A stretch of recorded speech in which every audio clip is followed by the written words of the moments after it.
bienvenidos a la primera edición de vuestro programa Consultorio Jurídico al Día.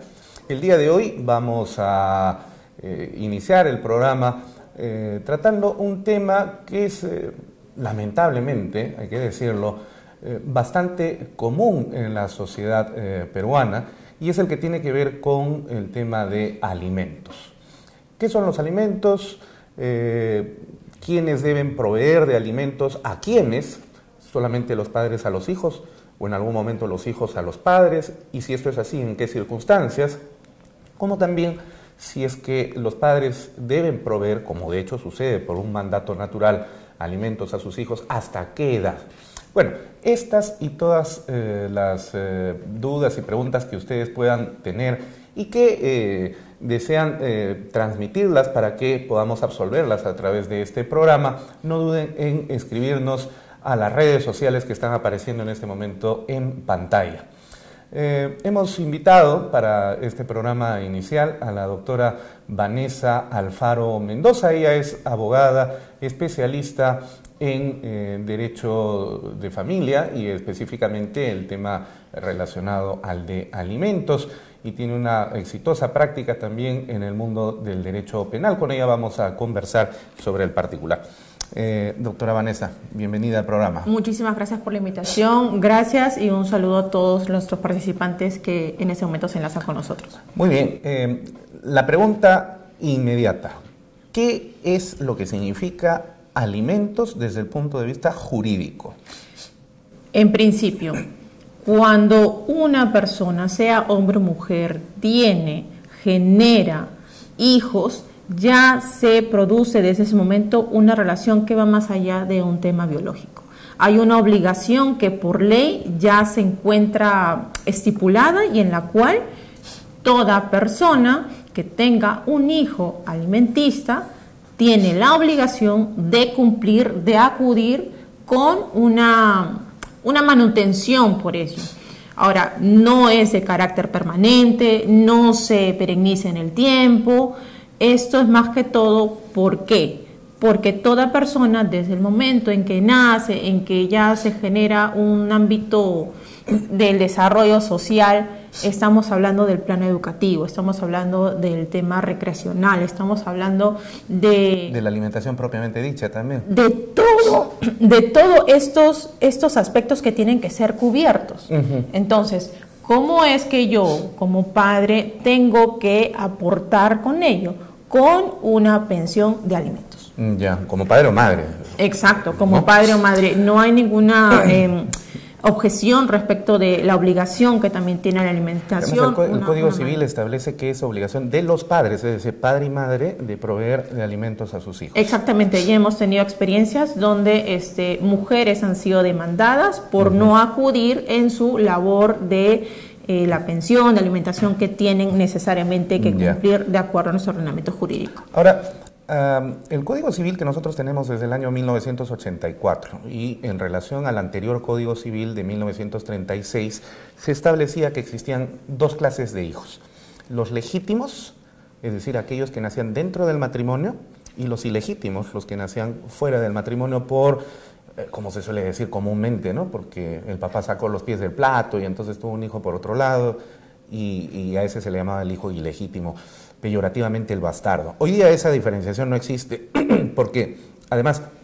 en ese Código Civil se señalaba que solamente tenía derechos de alimentos y de herencia, entre otros, los hijos legítimos, pero no los hijos ilegítimos.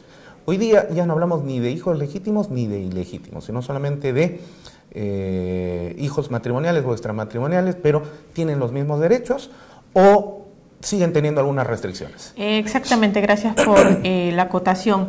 Nosotros, más allá de la norma civil que nos rige, y a propósito de lo mencionado en el código anterior, nunca debemos olvidar que tenemos como una luz crucial para todos nosotros frente a cualquier caso que se presente, la Constitución. Y en la Constitución está regido lo que se llama el principio y el derecho a la igualdad. Entonces, esas diferenciaciones que antes existían o que en antaño se daban y tenían trascendencia o eran cruciales para este tipo de aspectos, ya no lo son. Entonces, Un hijo que sea procreado dentro o fuera del matrimonio tiene los mismos derechos y los padres tienen las mismas obligaciones, con lo cual no hay ningún tipo de objeción al respecto y sobre todo tiene que recurrirse y cumplir con la obligación que se tiene respecto a este menor. Ojo, lo único que sí podría romper esta pretensión alimenticia sería, por ejemplo, un descarte de la relación biológica a propósito de una prueba de ADN. Claro que sí. Nos están escribiendo por las redes sociales, bueno, con el uso de la tecnología el día de hoy podemos ver a través de nuestro teléfono celular, ¿no? Y me preguntan, esta pregunta que viene desde Piura, nos están viendo en Piura. ¿Dónde interpongo mi demanda de alimentos? ¿Solamente en el Poder Judicial o puedo hacer algún trámite en la municipalidad o con el notario? ¿A dónde debo dirigirme? Gracias. En principio, para cualquier persona que en ese momento se está enlazando con nosotros, cualquier demanda que se formule en principio no es necesario en temas de alimentos la firma de un abogado. Segundo, puedes hacerlo tranquilamente hasta en un centro de emergencia mujer. No es necesario que sea un caso que se enmarque en violencia familiar, por ejemplo. Centro de emergencia mujer, perdón, del Ministerio de la Mujer, ¿no? Los famosos centros. Los centros de emergencia mujer que han sido distribuidos a nivel nacional también se encuentran en capacidad de poder acoger estas solicitudes e interponerlas de manera gratuita.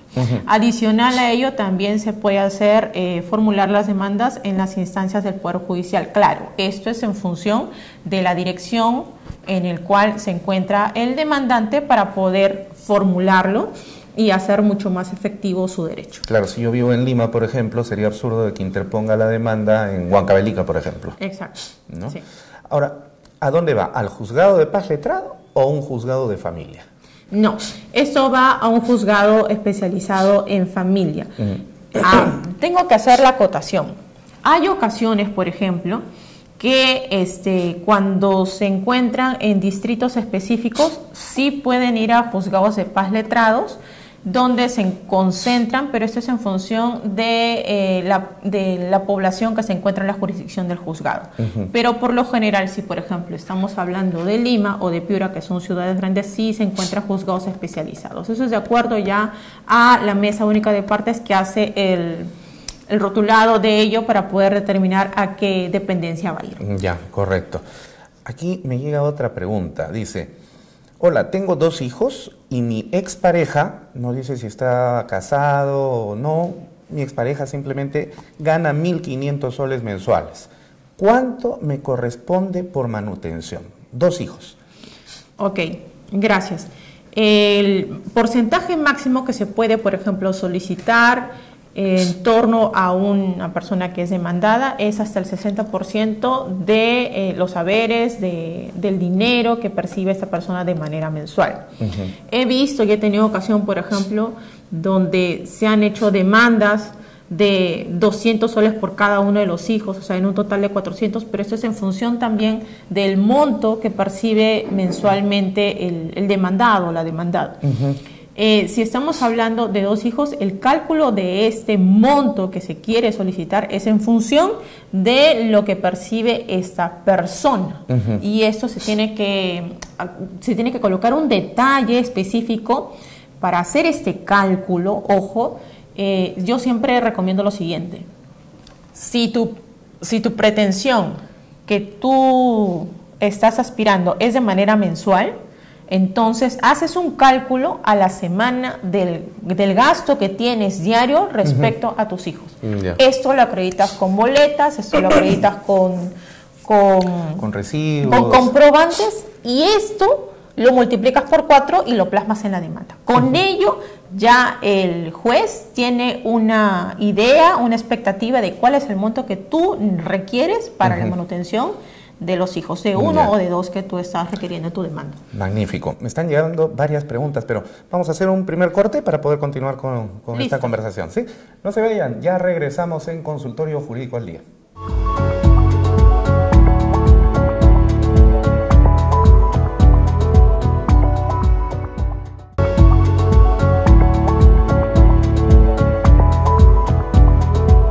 Ya estamos de regreso en Consultorio Jurídico al Día. El tema del día de hoy es pensión de alimentos y estamos conversando con la doctora Vanessa Alfaro Mendoza. Síganos escribiendo a nuestras redes sociales que están apareciendo en pantallas. Vanessa, me había quedado en el tintero una pregunta, que es la siguiente. Hay hijos matrimoniales y extramatrimoniales que tienen los mismos derechos, pero hay una tercera clasificación de hijos que son los alimentistas. ¿Quiénes son los hijos alimentistas? Los hijos alimentistas son todos aquellos en los cuales se requiere acudir a ellos con una pensión y que están a esta expectativa. O sea, puede existir o no una conciliación en la cual se hace establecido el monto específico o la interposición de una demanda para determinarlo ello. Ya, pero digamos, en términos generales, a diferencia del hijo extramatrimonial, en el cual el padre va y lo reconoce, a este hijo alimentista no lo ha reconocido. Es decir, hay una presunción por determinadas pruebas de que es el hijo de la persona a la que se le está imputando. Este no tiene derechos, por ejemplo, patrimoniales, por ejemplo, heredar, pero sí derecho a alimentos hasta determinada edad, ¿no es cierto? Exacto, aunque he visto casos de juzgados de familia donde primero cuando se ha interpuesto, por ejemplo, una demanda de filiación patrimonial, o sea, es decir, saber exactamente si hay un carácter de filiación biológica y alguna relación, y se hace la prueba de ADN, en esa misma audiencia, tras ya revisar y advertir la prueba final de ADN, en ese mismo momento ya el juzgado hace la determinación del monto que va a tener que hacer el pago, el demandado, y que ya se hace efectivo al mes siguiente. O sea, ya el sistema de derecho de familia, del proceso, ya lo ha hecho sumamente dinámico y ya prácticamente consolidado estos aspectos en una sola audiencia, para hacerlo de una manera mucho más rápida. Claro, es un proceso sumarísimo, se llama, ¿no? ¿O especial? Sí. ¿Cuánto demora un proceso de alimentos después de haberse interpuesto la demanda? Un proceso de alimentos, a diferencia de un proceso de filiación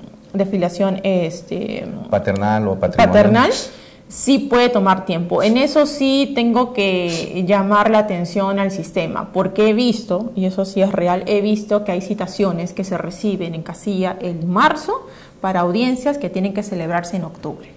O sea, de todos los ámbitos en los cuales se plasman los procesos judiciales, el de familia es el que dura más. Por esa razón... Debiendo durar menos. Debiendo durar menos. Por esa razón, el sistema judicial siempre, desde hace de un tiempo a esta parte, ha alentado a las personas a que puedan acogerse al tema de la conciliación extrajudicial.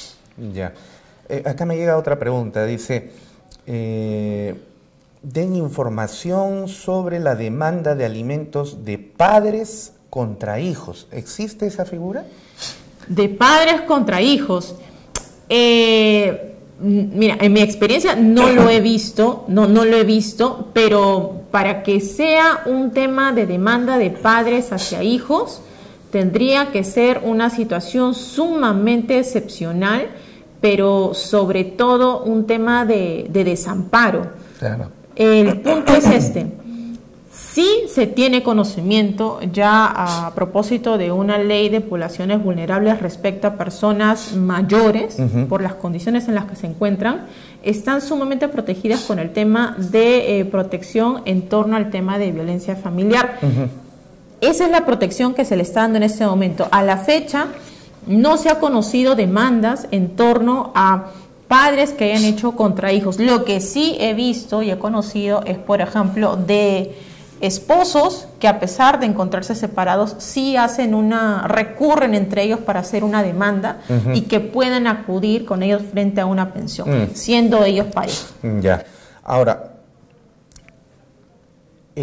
cabe la posibilidad, sí, de que el padre demande al hijo en esa circunstancia de un abandono. Además, la Constitución lo señala, ¿no?